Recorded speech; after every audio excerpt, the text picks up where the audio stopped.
Welcome to the Choice Lifestyle Podcast. I'm your host, Nastasha Mckeon, founder and CEO of Choice Juicery, author of Plant Food is Medicine, and naturally a health, wellness, and mindfulness enthusiast. I believe that happiness is a choice, and I built my company upon this ethos. This show is a platform where we will discuss all things health, wellness, and mindfulness in hopes of inspiring you further on your journey.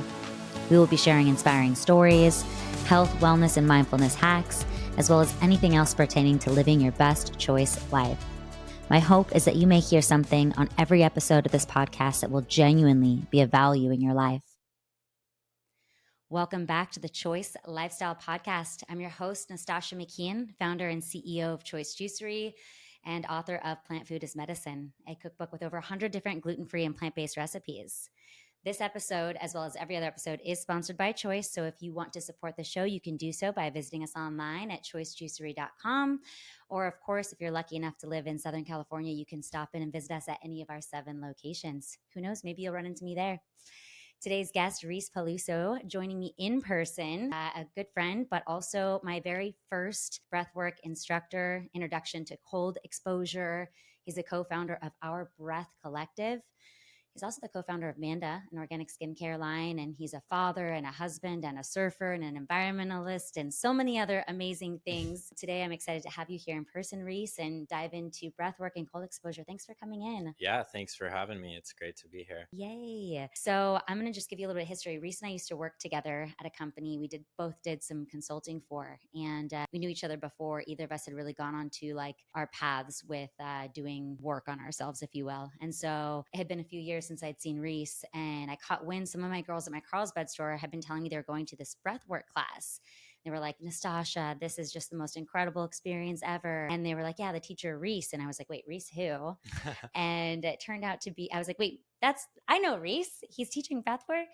So I think at that point you hit me up about some marketing, and I had ulterior motives. I was like, okay, I'll hear you out of the marketing, but I want to know about this breathwork thing. Yeah. Up to that point, the only real exposure I'd had to breathwork was through the Presence Process, which is like it's a book, but it's like a self-guided process. And it's a 10-week journey, if you will. And every day there's breathing first thing in the morning and last thing before you go to bed. And all it is 15 minutes of connected breath, which was incredibly challenging for me. So it was my only exposure to breath work prior to talking to you. And then I popped into your class, and I basically went to outer space in that class, and it was surreal. And so I think then after that, I signed up you did a Wim Hof workshop. That was the first time I ever got in the cold. Afterwards, I went to one of your retreats. So a little bit about Our Breath Collective. They're an educational platform, but so much more. They're a community. They do all kinds of things from, breathwork workshops, retreats. They have a 6-month really immersive program. I think it's one of the most dynamic out there in the breathwork space. There's so many different programs out there. I know I went and got certified in breathwork, and I'm actually looking forward to signing up for yours because, I got taught a modality, but a single modality. It's like I'm a one-trick pony, and these guys, they really dive into so many different modalities and make you really versatile and so many different approaches to breathwork, which is one of the things I really appreciate about their program and about their classes. Let's just dive in. How on earth did you go from, I think you were doing web design, and then the next thing I know, you're doing Our Breath Collective. What was your introduction to breathwork? And Yeah, I was in the marketing world for a long time, and it was never something I chose. It kind of more was this decent at this, and just kind of found my way into it. And next thing I knew, I had an agency and a family growing and all the things happening in life, and was just in need of tools, really. Surfing was my only tool. It's a good one. It is. But when you have all these responsibilities, the surf time decreases. And then I also just found myself in the water, not being in the moment of surfing and thinking about all the things that I wasn't doing while I was in the water and things that I needed to do. And so it just kind of like made my relationship with surfing not what it once was. And so just in conversations with my wife and listening to podcasts and different things, I heard Wim Hof on a podcast and thought like, wow, this guy's kind of crazy, but he also has some mojo going It's that very valid. that I need to maybe look into. And it just kind of like started popping up in all different places and in the surf community and just in general is just obviously in the awareness. And I went home after listening to this podcast and told my wife, and she was like, "Oh, you should talk to Luke, who's my partner in Our Breath Collective." And uh, she said, "You should talk to Luke. I was just talking to him a couple days ago about breathwork." And I was like, "Okay." And What was your relationship to Luke at that time? yeah, he and I, we had only really kind of met a couple times. Him and my wife had been friends. She was uh, assisting in a yoga teacher training that he was a part of. And Okay. she was always like, "You got to meet Luke. You got to meet Luke." And we had met once before, and he had a back injury, and it just like we kind of knew of each other, but never really connected in that way. And so I hit him up. I think I had his email, and I sent him an email. I was like, "Hey, I heard you know about Wim Hof and breathwork." And his response to me was like, "Yeah, I've been doing breathwork for about 10 years alongside yoga. And are you ready for a life upgrade?" Wow. I always tell everyone that story because it's kind of what it is. Wow. And so I was like, I mean, how could anyone say Say no to no, yeah. that? So we coordinated a day to have him come over. He came over to my house. We did some breath work in my bedroom, and that was it for me. Like Wow. similar to you, I went somewhere where I hadn't been. I felt things that I hadn't felt and was just like, what's going on here? And he gave me the login. His friend gave him the login to Wim Hof's original Okay. 10-week course. He gave it to me. I did it in 10 days. Forget doing it in 10 Yeah. weeks. I just went through it. And then from there it was like, I was fortunate to have him as well as the Wim Hof thing, because he had a rebirthing background, which is a different modality in breathwork that's been around since the 60s. And Can you tell me a rebirthing background? What exactly is that? yeah, so it's basically another form of conscious connected breathing. It was developed by a guy named Leonard Orr, and he basically figured out a certain pattern that allowed him to kind of go back in time and heal and relive his birth trauma. He had severe birth trauma, cord wrapped around his neck, all these things. Um, Wow. and in the 60s, the thing also that they were doing at that time was they were going in a hot tub and doing it with a snorkel. So it was like simulating being in the womb. Wow. Don't know that I would say Yeah. that that's safe, but it was the 60s. So Okay. I'm sure there was other things going on. So anyway, Luke had been certified in that. He had done a bunch of training. He worked with Leonard. And I was fortunate to have that, where it was like, oh, here's a different perspective on breathing. Because I think the tendency is we learn one way and we get stuck in that. Like, that's the way, you know? Yeah. And so I think having that other perspective gave me this opportunity to really step back and say, okay, well, cool. There's Wim Hof, there's rebirthing, there's all these different modalities. And I want to try to experience as many of them as I can.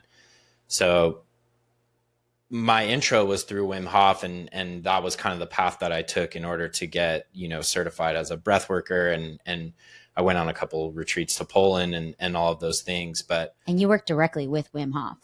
yeah, I did a couple. I mean, he's at the certification things. Wow. And so, yeah, you get to be with him, and he's everything that he looks, Wow. he's wild.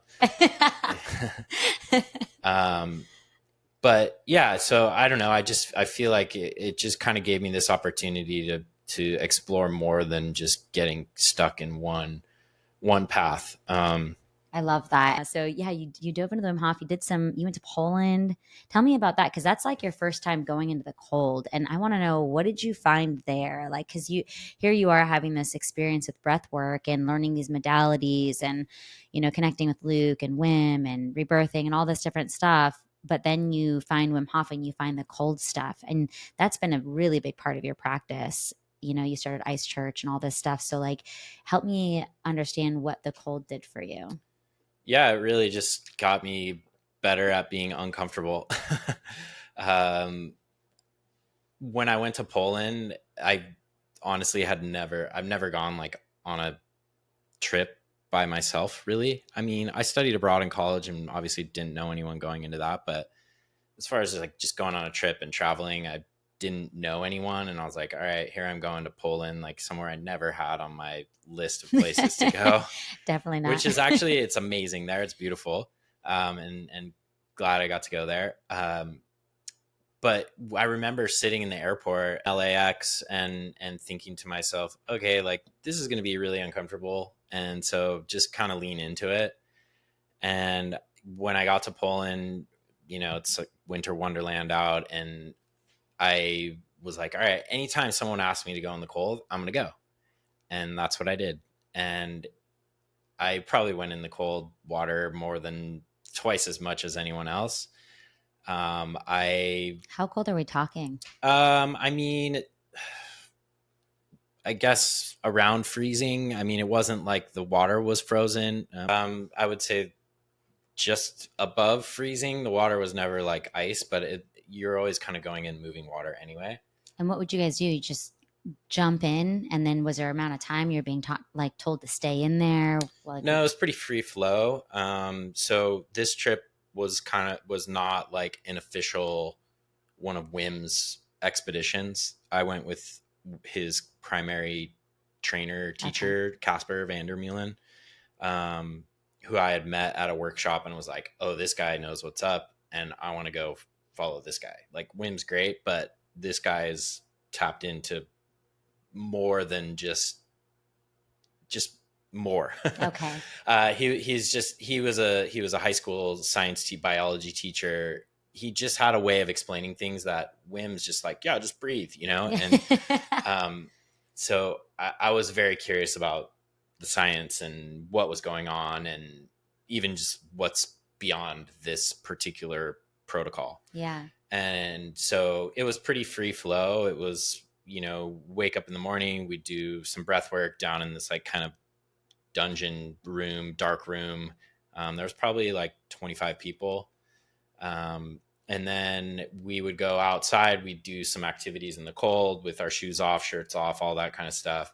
Then we go down to the river. We get in the river. It was more or less get in and slow yourself down, get to the point where you're, breathing normal, and then that it was up to you for how long you wanted to go in. And what's the breath work that you do? Like, I know, like when I first get into the cold, I'm always like, and then it's like slow it down Yeah, and calm myself down. that's really what it's about. It's number one, it's really just allowing yourself to breathe how you need to breathe. Like that is your nervous system responding.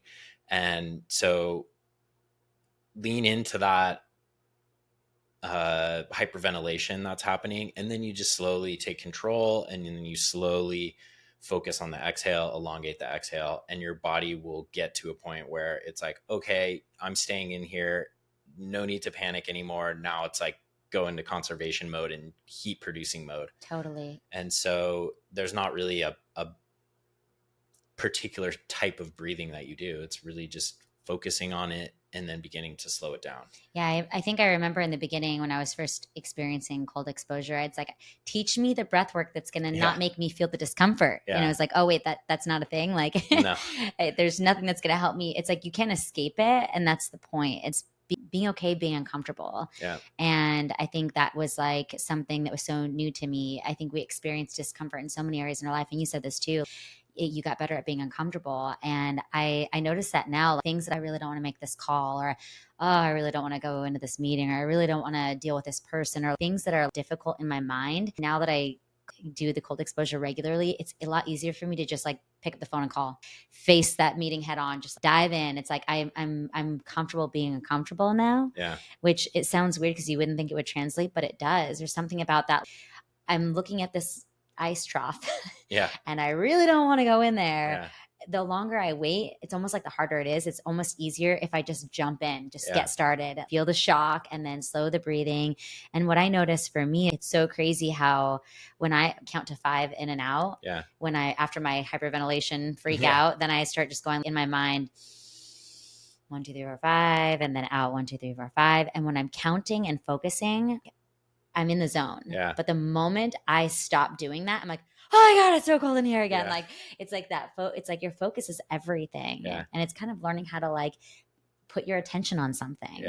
And that's so helpful in so many different areas of your life. That's been my experience, Yeah. And anyways. I mean, the adrenaline allows you to focus. And so, where is that focus that you can direct your attention on something rather than the chaos that feels like it's going on inside of you, and the pain in your hands and your feet, if you want to call it pain, whatever. But yeah, I think part of it's a mental game, and it's a mirror. So the whole process from the moment that thought comes in your mind, like, okay, I'm going to go in the cold, till the moment you get out and you start to warm yourself up, like there's so many things that it shows you in that time. What, like you said, when you have something difficult to do, what's that process like for you? Because in that phone call that you have to make, it's likely the same thing in the ice bath. Mm-hmm. The avoidance, the excuses, the resistance, Mm-hmm. all the things. And then you get in the cold, and then that's maybe what it feels like in the beginning of that conversation. And then you recognize, oh yeah, like I'm in control here. I'm capable of having this conversation. Things shift. Then it all slows down. You kind of find the flow. You're able to have that conversation. And then when you get out, the relief and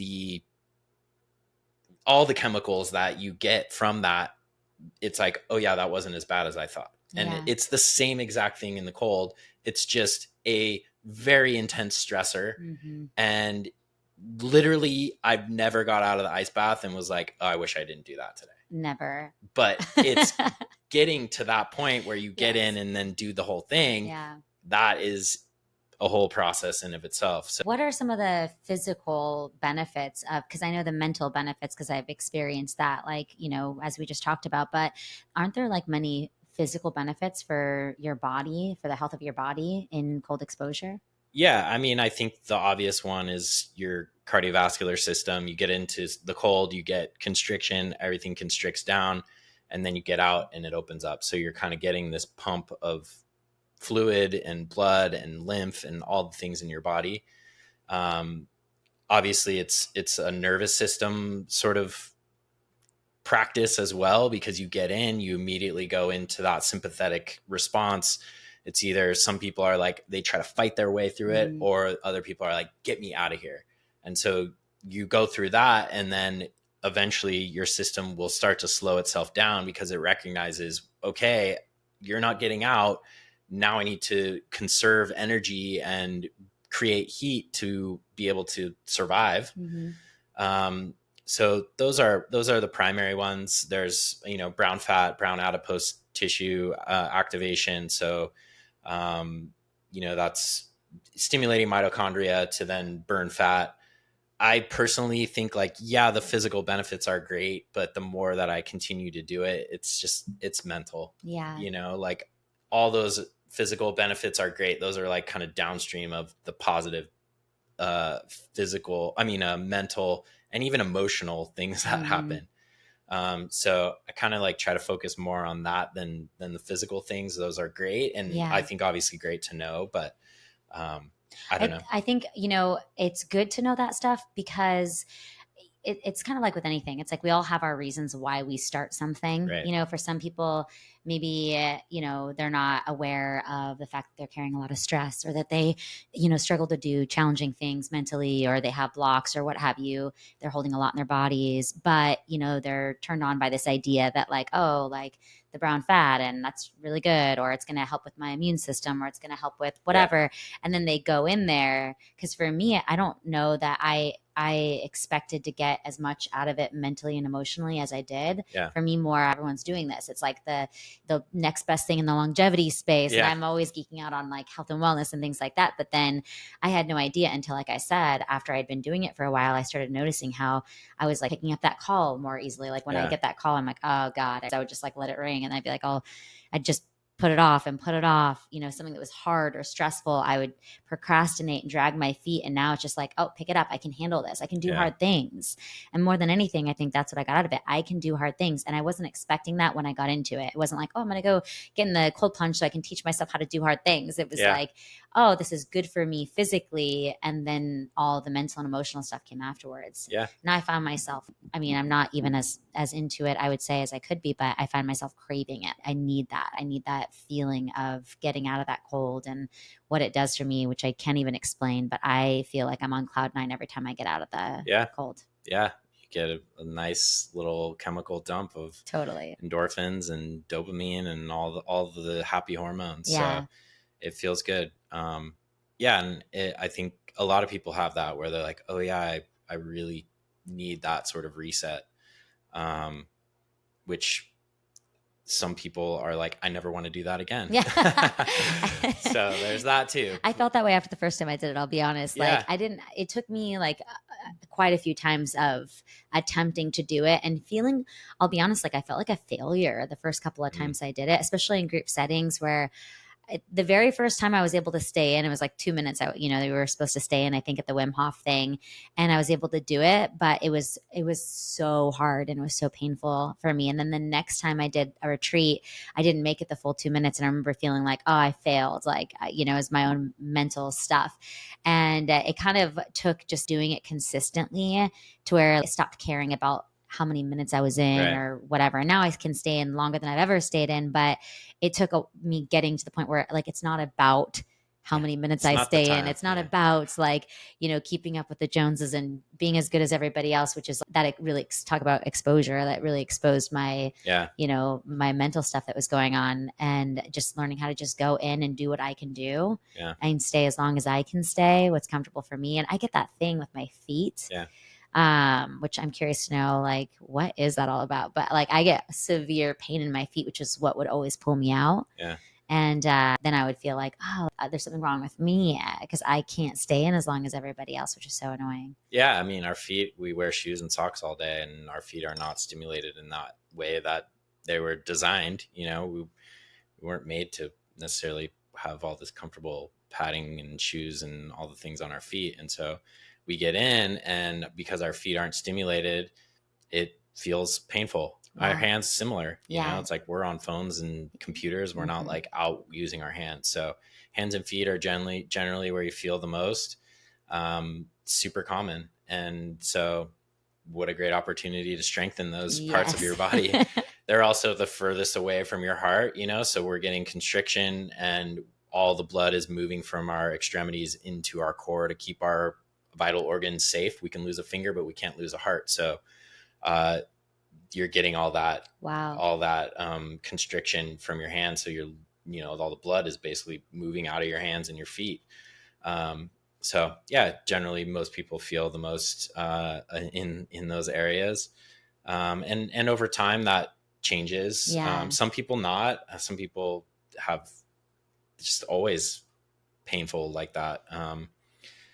But sometimes I cheat and I wear booties. Yeah. A lot of people keep their hands out of the water. I would say if you're going to keep them out, at least put them in for a little bit, go back and forth. But yeah, it's not, as you were saying, it's not about the time. It's a process, and it's getting to understand that process.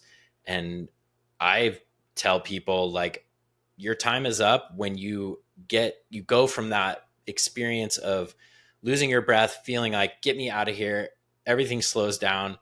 Generally, people have an opportunity to like open their eyes. You can see it in their face relaxes, their shoulders relax. They get to this point where it's like, oh yeah, okay, my body is kind of surrendered to the fact that I'm not getting out of here. And that's kind of it. Like, if you go in longer, that's a lot of times the ego coming into play. Like, oh, I gotta like be the Iceman, or whatever. But it's not really about that. You're not getting exponential gains by going in for 10 minutes. That might be more of the mental game, but you're also going to take way longer to recover. The possibility for things to go wrong if you don't know what you're doing go up. So, 2 to 3 minutes, that's kind of like a general time frame for when people kind of go through that process of moving through that really intense part to everything settling.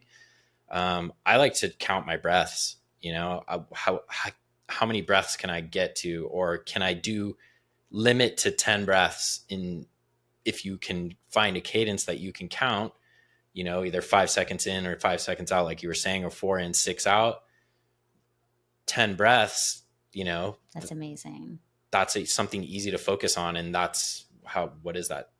That's 2 minutes nearly, Totally. so I know that moment that you're talking about. I love that moment, that where you go from that panic, your system is going into complete freak out mode, to you start focusing on your breath, you reel it in, and then there is this moment where, like, in the beginning, I can't open my eyes, I can't talk, I'm just like, it's so much discomfort, and then I have this moment where I just surrender, and you're right, like, I can open my eyes, I can look around, I'm okay. yeah. It's such a, I don't know, it's such a palpable, like, experience to have that happen, where you go from that to Yeah. just Yeah. And a letting cool in. opportunity to kind of channel the intensity, and that's adrenaline, and so how can you be in that and then be able to channel that focus into something like slowing your breath down and Totally. limiting that in that time frame. And for those, like, listening, that maybe you don't have a place to do a cold plunge, or maybe it's not accessible, or maybe that sounds overwhelming, initially, I think even something as simple as, like, cold showers, Yeah. which is something I started implementing in my life. It's like that feeling of, it's a similar feeling. It's not as shocking to the system because your water isn't that cold, but Depends on where it you depends live. on where you live. I know, when I was in Europe a few months back, and, like, the water there is so much colder. Yeah. So I remember taking cold showers there, and it felt like a true cold plunge. But and also seasonally, what time of year you're doing it. Right. But it's like that moment of, like, going in when I first get into the shower and it's freezing cold, that it's shocking to my system. Yeah. And I have to do the same thing, where I have to, like, calm myself down. It's, I get that same experience of, like, freaking out and then being okay. And then all of a sudden I'm just like, all right, lathering up my hair, and I'm in the cold shower, and I'm good, Yeah. And it doesn't have to be 30-degree water. Exactly. Cold 60 degrees is cold enough. Yeah. It's just the duration in which you can go in just increases. So if you live near the ocean like we do, it's a great stimulus. If you live near a lake or a river, I mean, anytime you can find the cold in nature, that's always my favorite. So, it doesn't have to be like this fully extreme thing. It's like, work your way down, in temperature, or you don't even need that. It's just getting that some sort of stimulus that puts you in that state where it's like, okay, this is really intense, and what's happening here, and how do I slow down, and all those things. It's really all you need. I love that. And I love what you said about the hands and the feet. That's awareness for me. Maybe I should be getting out in the dirt more without shoes on, or walking around outside more without shoes on, and using that part of my body that wasn't designed to be cushioned and covered and, Yeah. wrapped up in these fancy things that we wear around all day. Yeah. I love being barefoot. That's awesome. I very frequently barefoot. Everyone in my neighborhood's always like, why do you never wear shoes? I'm like, why do you wear shoes? I go to the beach and I'm like running on the rocks, and my friends are like, oh. That's me. Yeah. I'm like, oh, ow, it hurts.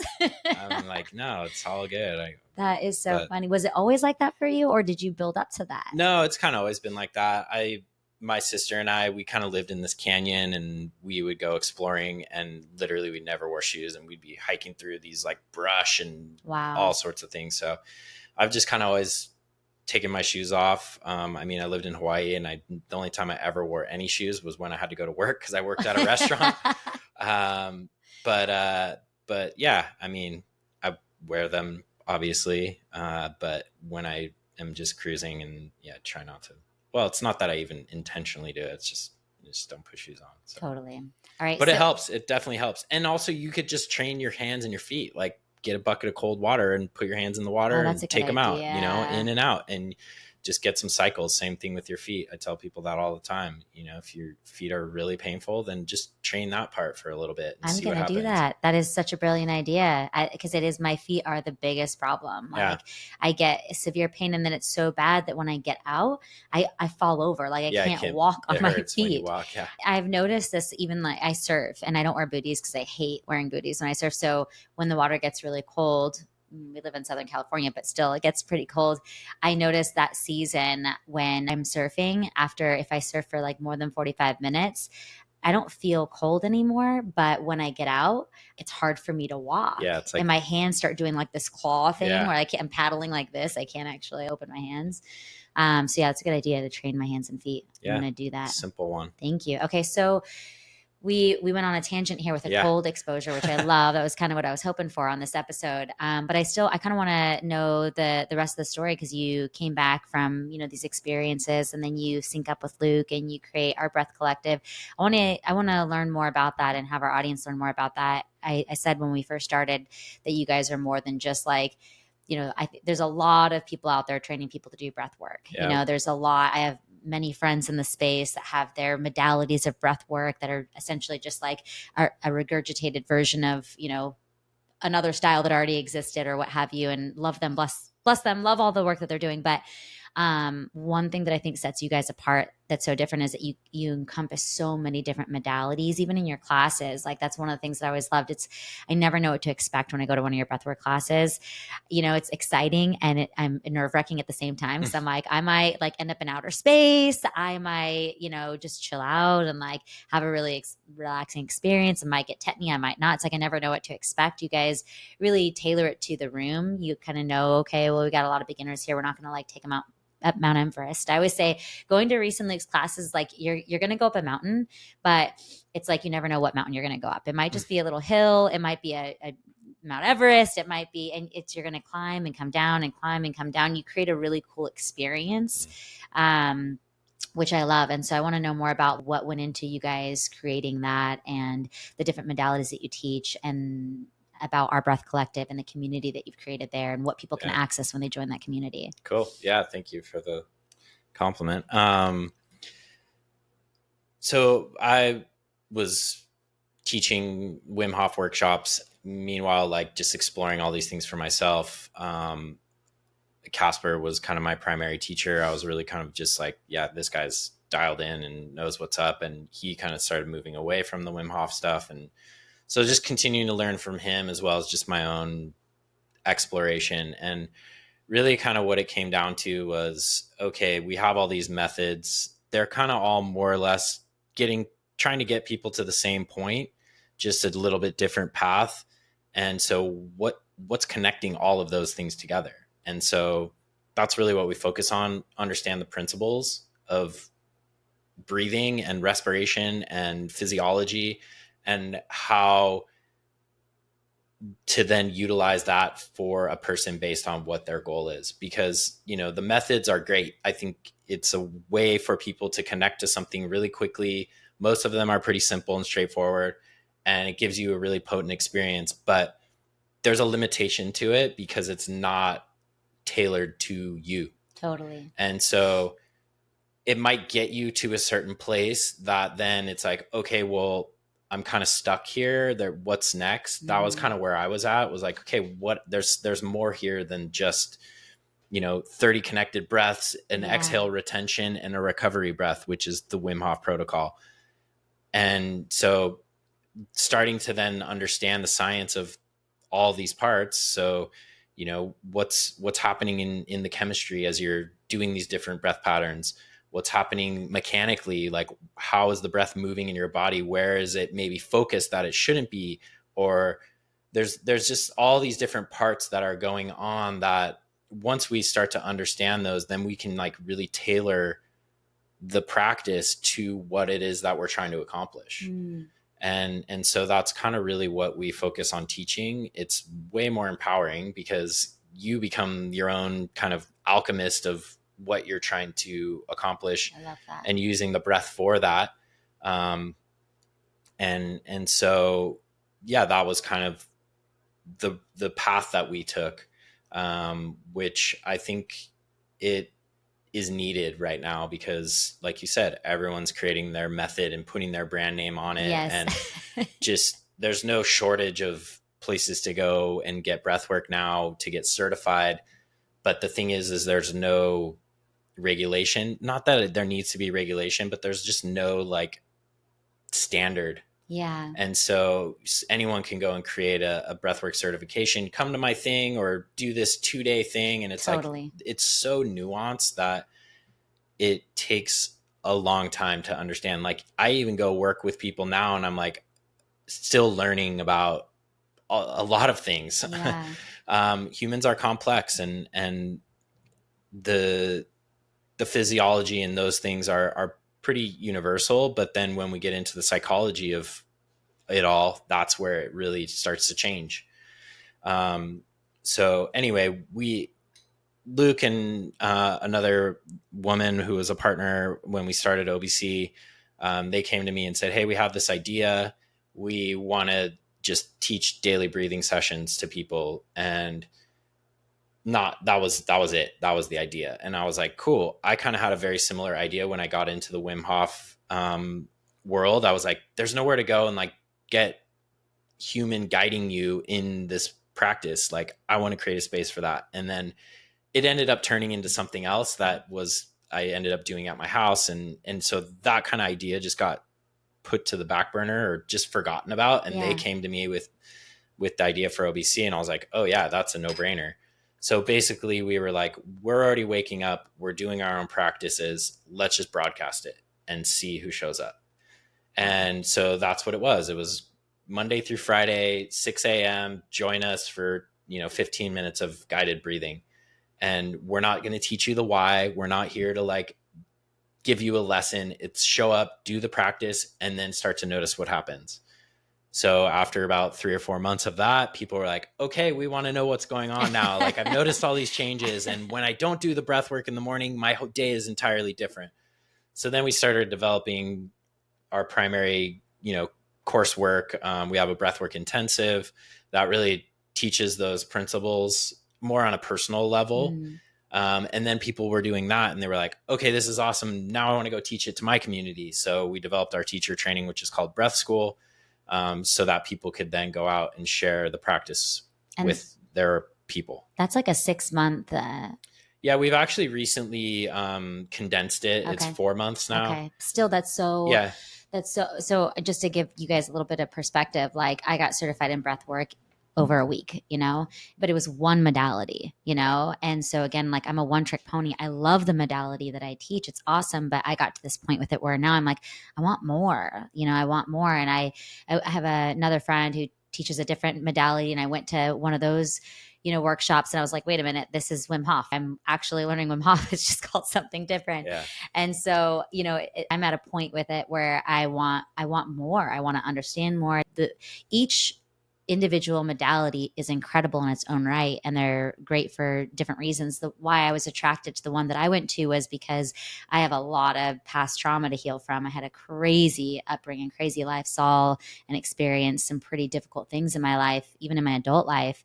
And there's a lot under the surface. And so when I experienced like that, they call it like somatic release. When I experienced that, I had just like this, it was this powerful experience, but I can't do that all the time. And I can't teach that all the time because people really don't need to be breathing that way every day. It's like doing holotropic breath work every day.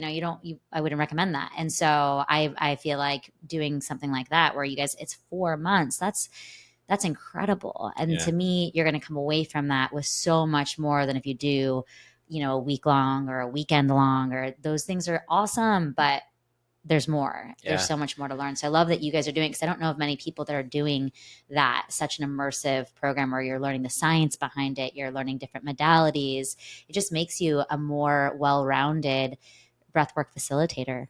Yeah, and that's really what we say is like learn the principles, then you become much more dynamic and intentional with how you're using the breath, and like remove protocols and different ways of breathing. Like here's the ingredients. What's the person that you're working with trying to accomplish? And then how do you apply those ingredients to that to help them accomplish that? And then, the way I kind of look at it now is there's really like two realms of breath work.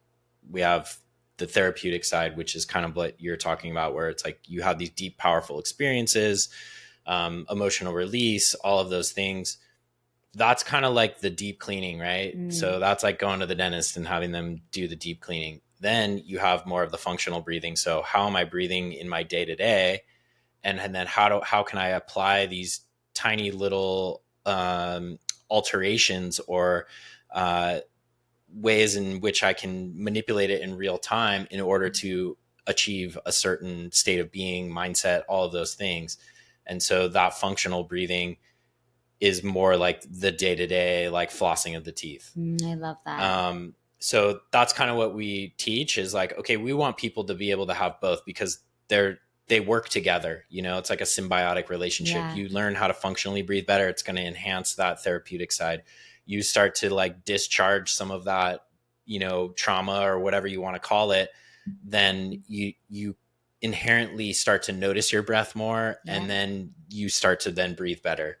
And there's just a lot of dysfunction in our breath. It's something that it's happening 20,000 times per day, and we Yeah. don't have to think about it. So anything that we're doing that much, there's going to be things that we're doing that are not how it's designed to happen. Totally. When I first started doing your breathwork classes a few years ago, it was the first time that I started having awareness of my breath in my day to day. It was like something that was so unconscious to me. I didn't think about it. I didn't pay attention to it. And I started noticing how shallow my breathing was. I was breathing so shallow, and I'm still guilty of that. I still do that all the time. But now it's like I'll catch myself and like, I need to take a deep breath. It brought that to my conscious awareness, which I think is one of the other amazing things when you start going down this path is you become more aware of your breath. And it is such an important tool throughout our day. Yeah. And that's what I tell everyone. Like when I first work with them is like, my primary goal is for you to build awareness. Because once you have awareness, then you can make a choice. So that's empowering to you to then move forward from that point of awareness under your own conscious, you know, control. I love that. So yeah, that's kind of the approach that we've taken with breath school. We've intentionally made it longer because it also takes time to process some of the science to then put it into practice and put it into play. So, you know, our students, they right out of the gate, we're teaching science, and then we're also getting them to start teaching that and then implementing breathing into it. So you're getting practice from the moment we start. And then the other thing I think that makes it unique is, yes, majority of it is online. That's the beauty of the world today. Yeah. We can reach more people, but this hybrid learning where we have the online portion and then we bring people together for an in-person retreat, which most breathwork trainings are one or the other. Yeah. And so when it's just the retreat, it's typically going to be a lot shorter. Condensed, yeah. So let's learn all the things together online in this environment that makes it really easy. And then let's all come together and put it into play and take it to the next level. That is so cool. And then so that's after 3 months. And then we end with more of like a case study type of environment where, okay, here's your assignment. Go back and now report to us and we can dissect it together. So then at least you leave with some real world experience. And then we have like follow-up opportunities, obviously, to continue to work together, because that's the other thing is like so many of these things is like, okay, you're done. See ya. Exactly. And then there's no opportunity to follow up. And so part of what our mission is to really just build community around it. So we kind of have these different rungs of our community. We obviously have the teachers that are teaching on our platform. We have the people who have been through breath school. Then we have like the people who have been through our other courses. And then we have our daily breath people. And then we have, you know, everyone else out there. So that's beautiful. Yeah, trying to really kind of build this holistic community that has all these different levels of people coming in and support for that. And so, yeah, it's been a cool process. I really appreciate that. I feel like it resonates with me because one of the things I'm always saying at Choice is we always put integrity over profits. And there's surely a more lucrative way to run my business, right? Like if I were to pasteurize my juice, or if I were to, buy almonds that weren't truly raw from this country, there's lots of ways that I could run the business and have much better margins and make way more money. Just like with you guys could churn out instructors a lot faster. You guys could, knock a bunch out, but then, what's the life long, experience of that person who's now, certified in your breath work to go out in the world, how successful are they Yeah, in what they're doing, and how well versed and knowledgeable are they in the science behind what they're doing and all those things. So I feel like that's one area that I again respect you guys for, because you guys are putting out quality over quantity. I'm sure you have the quantity too, but you're putting out the quality is the top priority for you. And again, I've never been very popular in many business circles because I'm like integrity over profits. And I feel like in this world, people celebrate so much. Like, are you 10xing? And it's like there's so much more to life. To me, I define success just a little bit differently. I agree. Yeah, So and I think we're utilizing a tool that has the potential for really profound impact in both directions. yeah, So it, we could also create more trauma for someone if we're using it incorrectly. And totally. so I think that's always like top of mind for me, is like, okay, we're putting people out into the world. Number one, they're flying our flag. Like, yeah, I'm a OBC certified breath worker. Yeah. Like, I want that to be mean something. Yeah, And then number two, like, what's the impact that that person's having on the world, and making sure that that is as positive as it possibly can be. Um, so yeah, I'm totally in alignment with integrity. It definitely is a challenge in a lot of ways as far as of business course. goes. Of course. But I just feel like right now it's definitely very trendy breath work. Everyone wants to be a breath worker. Everyone is a breath worker. It's so easy to go do it. And what's the longevity of that going to be in 5 years from now? Half those people are likely not going to be doing it, Totally. and then those who are really have evolved in it and continue to learn and have a very dynamic skill set are going to continue to rise to the top. And that's where we want to play. I agree. And I think we also, have to keep in mind that, while you have those people out there, like you said, you don't want to leave people worse than you found them, Yeah. And with some of these modalities, it can bring up some pretty deep stuff. And if you don't have the wherewithal to help that person, Yeah. my experience with, I don't know if you've heard of EMDR. Mm-hmm. I've had a lot of people like tell me that EMDR was incredibly powerful for them in their healing journey, and I have a completely different experience. But the person who was facilitating my EMDR sessions, my therapist at the time, I think, not to speak badly about anybody, but I don't know that she was well rounded in the modality. And so she was like, "Oh, you have PTSD from your childhood, so you're a candidate for this thing we're Yeah. going to do." And I was like, "Oh, okay, cool." She's like, "Yeah, so just come on in and we're going to do this thing." I'm like, "Okay, cool." I didn't know anything about it. And every week I'd go into her office feeling great, having a good day. Everything's great. I'd leave there snot nose, ugly Yeah. girl crying. I'd have a horrible week. I'd be emotional wreck. And then I'd start feeling better, go back to her office, and it'd happen again. And so after a few weeks of just feeling horrible, I was like, screw this. Yeah. I am out, but I felt like it made me worse. It didn't make me better, but I didn't have the understanding of what was happening to me. I didn't have, so the presence process that I mentioned earlier does something very similar that EMDR does. And even though it's self-guided, I had more guidance because there was prerequisite reading. There was like, Yeah. I was guided to understand what was happening to me, and that it was going to feel worse before it felt better. And that I was bringing up old stuff, and it was giving me tools to deal with that old stuff. Whereas like EMDR didn't get that from. And I think most people, when they've had, they've been properly trained in a modality, they'll give you all of that, Yeah. And so I think breathwork, same thing as you were saying, like we can make people worse if we don't have an understanding of how to properly support the person that we're helping. And also knowing what your limitations are. It's Yeah. not the magic bullet, Yeah. it's not going to cure everything. And anyone who tells you that, run the other way. That's true. But that's also, it's like, okay, you need to resource yourself where you meet your limitation. Then you need to have people that you can send people to in order for them to integrate better. Or maybe something came up and you don't know how to deal with that. Like, okay, well, I have this person, you should talk to them. And so just being humble in that as well, I think is super important. And so like the safety of it all, I think is totally overlooked. And that's where the problems come into play. Cause it's like, oh yeah, you just do this, whatever, hyperventilation, gonna go super deep, and that's it. There's your transformation. You're Yes. good. It's like, no, no, no, no, You've no. been healed. You're welcome. Yeah, no, that's not. Maybe you like open the door slightly, or Totally. maybe, yeah, you discharge something, and Yeah. that's not your transformation. Yeah. It might have been a transformative experience, and sort of awaken you to something greater, but yeah, the healing is not one and done. And like I said, it's just so nuanced because of this like psychological piece that our breath is connected to, this behavioral aspect of it. And that's really what's like kind of intriguing me now, is like really learning that and understanding that even more, because um, it's so much more than just hyperventilating. Yeah.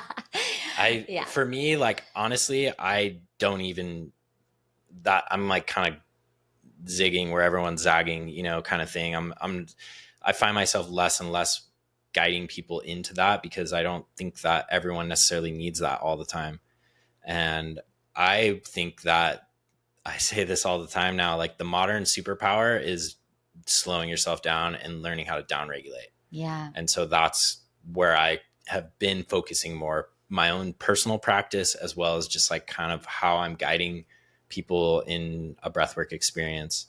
I recently started working with the San Diego Padres, and that's like, that's just what I focus on with those That's guys. amazing. Let's put you guys to sleep, Yeah. because you're really good at good Yeah. at being up here, Yeah. but you need to be able to recover. And so that's kind of where I've been playing more. I noticed that when I was in a class recently with you and Luke, which was so cool. You guys like co-led this class. And it was so seamless. I mean, from, my experience, it was so seamless. Like 1 minute you're guiding something, the next minute he's like perfectly, like it was like a symphony. It was so cool. And the music, it was so amazing. But I did notice that I'm used to more of that like steep incline, Yeah. especially now coming from the background of like somatic breath work and stuff, or somatic release. And so I was like buckling up, like, okay, here we go. And then I was like, oh wow, there was no mountain, It was like, but it was still, I still had this amazing checking out experience. And I think ultimately that's such a beautiful goal to have, is just like, can we get out of our head? Can we get out of our mind, and can we let go and give ourselves to this experience, whatever that experience is going to be? And it doesn't always have to be, let's dig up your old trauma and let's let it all out. And that's not always appropriate in the setting. Anyways, I still am a huge fan of that stuff, because I had so much amazing healing from, going deep there with myself. But again, not for everybody and not for every time, certainly. So I think it's, we want to go and we want to have these extreme experiences, because then we can say something happened.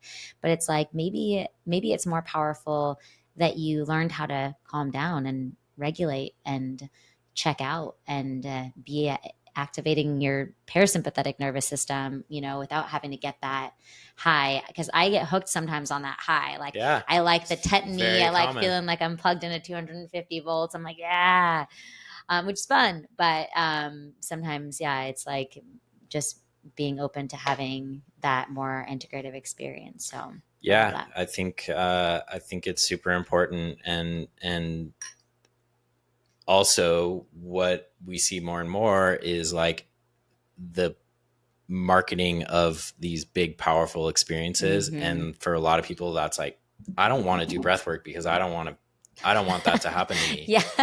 And like, that's not the goal. No, that is a possibility, but that's not the goal. And so that's a little bit challenging these days, is just kind of seeing all that like happening. And so it's like, okay, well, maybe let's just play on this side over here. And really one of the primary principles that we teach is minimum effective dose.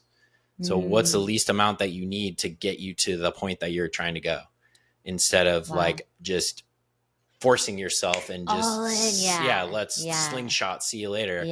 It's like, no, minimum effective dose, little bits over a long period of time to create exponential change, rather than just like exploding it all in one day. Totally.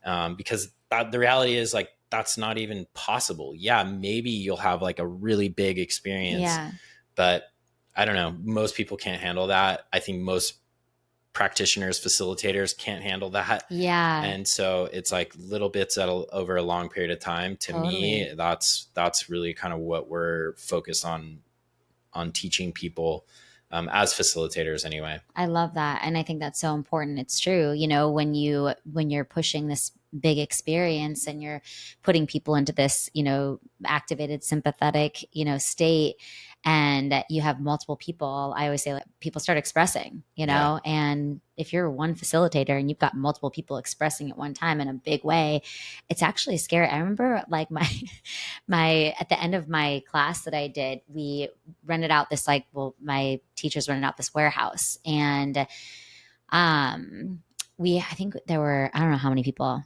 maybe over 100 people. We were encouraged to invite all of our friends and family, and then they marketed it, and we rented out this like in Point Loma, that Yeah. big building, rented that thing out, and I mean there must have been over 100 people there, and I was terrified. Mm-hmm. It was my first time, like I had to be hands-on people, like in while they were guiding. And when you have, I mean, out of 100 people, I mean, we had like 50 people expressing at one time. Yeah. It sounded like an exorcism was happening. Yeah. It was terrifying. Yeah. I remember just looking around being absolutely terrified, not knowing what to do.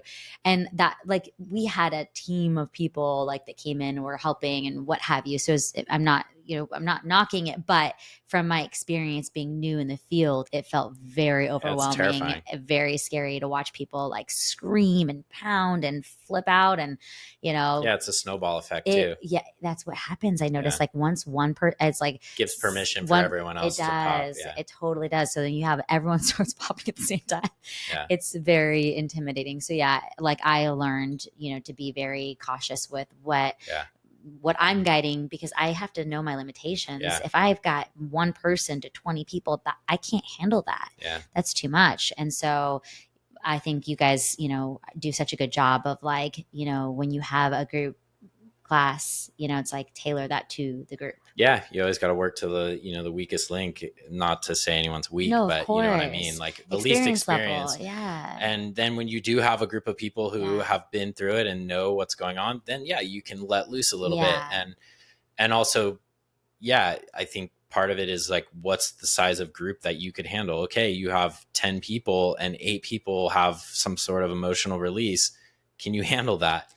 And if not, you physically can't. You actually physically can't, because a lot of times when people start releasing, there's, especially with men, I've noticed anger comes up, and they start pounding their fists and doing things like this. I've got to like run over and get them like a pillow or something so they don't hurt themselves. And if they start doing that, and I can't get to all of them, say someone's going to hurt themselves. Like it's almost irresponsible, to do groups like that. So, I had to learn a lot of that the hard way, because again, I had like my week course, and then I, kind of got let loose, and I had to learn a lot, like how to, create a safe experience in a group setting. And part of becoming a facilitator is a personal journey. Yeah, it really is. It's personal development. Yeah. Because a lot of things are going to get thrown at you that are really uncomfortable, that you've never experienced before.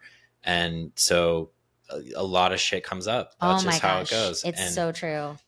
Our students started calling breath school human school, because they're like, oh yeah, I'm learning how to be a human and how to like work with humans. So totally, it's as much of a personal journey as it is a professional journey. And so it's not for everyone. Yeah. And we've had a lot of people who come through and they do it just for that. They're like, yeah, I want to like learn about this deeper for myself. And then they kind of go through this process of this personal work, and they don't even teach after that. They're just like, no, that's what I'm coming for that. I think there's so much value in that, honestly. Yeah. I mean, even if I never taught, it was so great to learn the things that I've learned. But now I'm like, I want to learn even more. It's only made me that much hungrier. Yeah. And I also want to be able to offer more variety in what I can, lead. I've had people be like, oh, can you come teach us breath work? We've got, a bunch of people coming, and there's gonna be some kids there. I'm like, I can't teach what I can't teach what I teach in that group, or like elderly, or, it's like what I teach is like, you have to have a clean bill of health. You can't have blood pressure issues. You can't have heart issues. You can't be a child. You can't be like pregnant. You can't be like, there's so many, like, I want to be able to, do more restorative Yeah. and stuff like that. So I'm excited. I actually have been looking at your guys' online program because I'm looking forward to like adding to what I have to offer. That'd be awesome. Rad. Well, you are up to some really amazing things. What's the future for Our Breath Collective? Where are you guys headed and where can people find you? Yeah, the future is just kind of trying to be slow and steady. Not trying to get in over our heads on anything. Just continue to teach what we're teaching. Bring in some new variety to different experiences for people. And yeah, for people looking, ourbreathcollective.com, we have a monthly membership where you can participate in our daily breathing sessions. So we have an online platform. You get on there, you have access to the live breathes. So they happen every morning at 6 a.m. Pacific time. We also have 2 days a week, we have an evening breathing session, which is a little bit more like down regulating, slowing things down. Then we have an on-demand library of all the breathes that we've done. I don't know, there's like 900 now. Wow. There's more than that, but that's what's on this kind of more newer platform that we've been using. So there's, you can go back and watch and participate in all of those. Those were the live sessions. That are recorded. So you don't have to do them live. I would say maybe 1/10 of our community is doing them live. So there's not a lot of people. That's amazing. Yeah, most people are doing it in their own time. If you go on there to look at the recordings, is it kind of a choose your own adventure? Are they all different or? Yeah, everyone's different. So we have 12 different instructors that teach them. It rotates, and it's kind of really up to the facilitator to share what is relevant and alive for them in that day. That's amazing. So yeah, there's no two sessions that are the same. Everyone's got a little bit different flavor and flair of how they facilitate, which makes it really nice. And then, yeah, we have our Breathwork intensive course. We teach that normally 3 or 4 times a year. And then our breath school teacher training, that's coming up in January. That is now 4 months. Like I said, we've kind of condensed it. We've tried to refine it and get rid of just fluff and really make it more focused. And so traditionally we've run that once per year. And it looks like in 2025 we'll run it twice. That's amazing. But the next one is coming up in January, next cohort. So I'm signing up for that one. Yeah, it should be fun. It's always a really awesome group of people. It's just how it happens. I don't know, just the way the people that come together for that. It's really cool. I mean, so many of our students are like still talk every day and are friends. It's and amazing. Visiting each other. And so it's really special how it all kind of like just creates this really cool connection from people. So that's that for me. I love teaching that. Obviously it's kind of the highlight, but I mean, I still love all the other things. But yeah, I think for us, it's just continuing to keep our ear to the ground and continue to learn. And, it's a really exciting time in the breath world. There's so much attention and science and new things coming out. And, so it's just kind of continuing to evolve with that. And then, how do we share that, what we're learning? And that's really been our primary like driver is like, okay, what is inspiring for us, and that's what we teach. Awesome. So yeah. Love it. So Our Breath Collective. ourbreathcollective.com. Yeah. Amazing. You guys are on Instagram too, aren't you? Instagram, same thing. Okay. Our Breath Collective.